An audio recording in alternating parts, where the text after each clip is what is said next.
Competition and risk, an important element in the business. Objectives. To understand the influence of competition to your own business. To understand the risks, learn to evaluate risks. Competition. Every business has competitors. Don't make that mistake that you think that you would not have competitors. Every business has competitors and has a part in the competition. Ask yourself, if my customers would not buy my product, what is the other choice they can spend their money to? What are the other products they could buy? Good question is also, why somebody would choose my product, not my competitor's product? Two kinds of competitors. Companies who have similar products. Companies whose product is satisfying same needs. Like you go to theatre or you go to movies. Or you go to movies or you hire a video or DVD or CD, whatever you watch. You buy ice cream or you buy chocolate. Who are your competitors? It is good to know who are your competitors by name and the character, the size, the quality of that company. What are your strengths and what are your competitors' strengths? What are the strengths in your company which you can trust and rely on when you go to competition? Is it the cheap price? Is it the high quality? Is it the good networks? What is it? How to win the competition? Try to find your own customers to whom you have an advantage.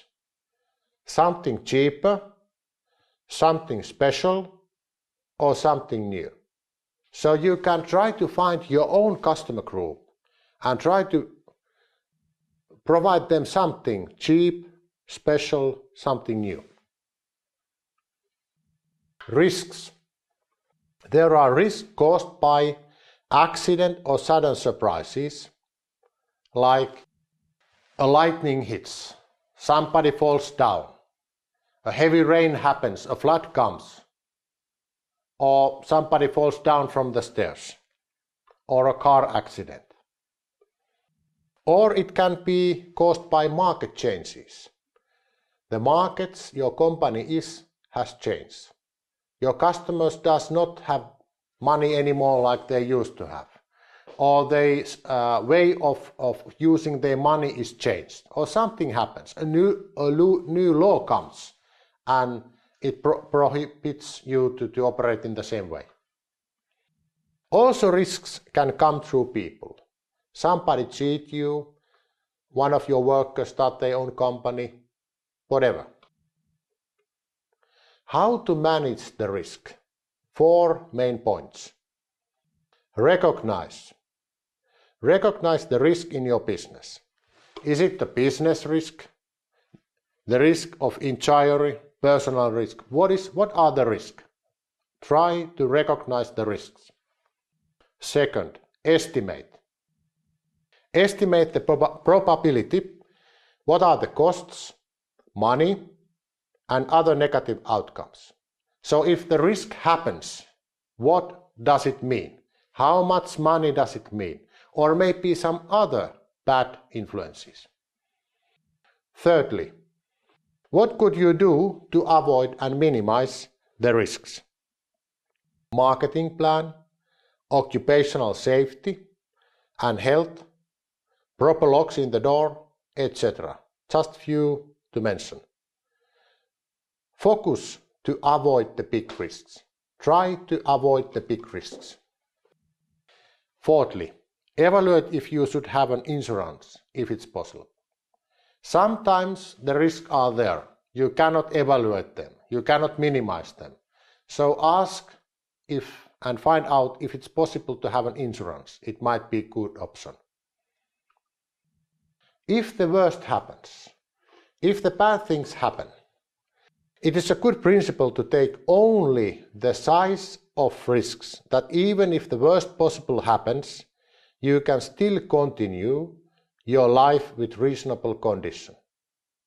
It is a very bad situation if the risks come out, and it means that you in a way lose your life, you lose everything, you cannot continue your life like before. That is not a good situation. So it's a good principle to take the risks, the size of risks, that if the worst happens, you still can continue your life in a reasonable way. How to avoid risks?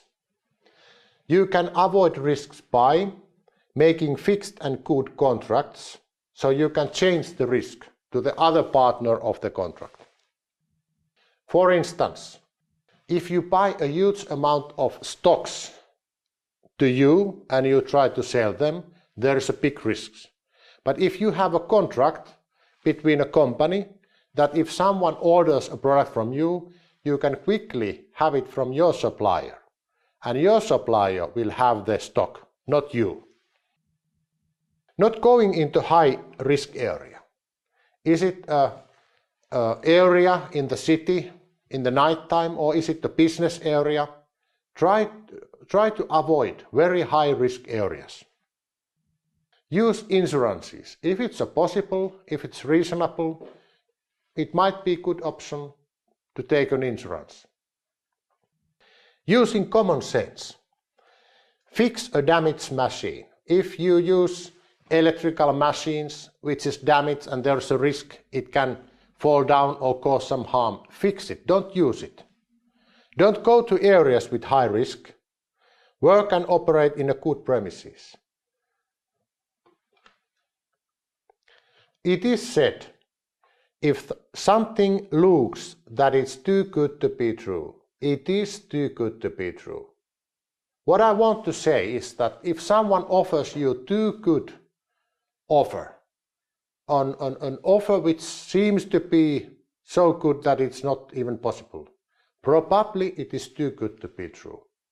So be careful. Thank you.